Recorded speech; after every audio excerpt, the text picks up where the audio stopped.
ఇప్పుడు ట్రాన్స్జెండర్స్ అనగానే మనకి సొసైటీలో ఫస్ట్ వచ్చే ఒక ఒక ఒక స్టాంప్, ఒక ముద్ర అనొచ్చు.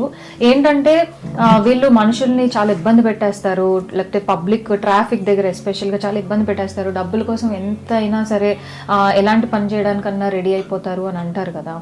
సో అలాంటి కమెంట్స్ అవి మీరు వినేటప్పుడు దాని మీద మీరు ఎలా రియాక్ట్ అవుతారు జెన్యూన్ గా? వాళ్ళు ఎవరో తప్పు చేశారు ఇప్పుడు అనేది ఈ ముద్ర అనేది అందరి మీదకి వస్తుంది. ఆ తప్పు చేసిన వాళ్ళు శిక్షించవచ్చు కదా.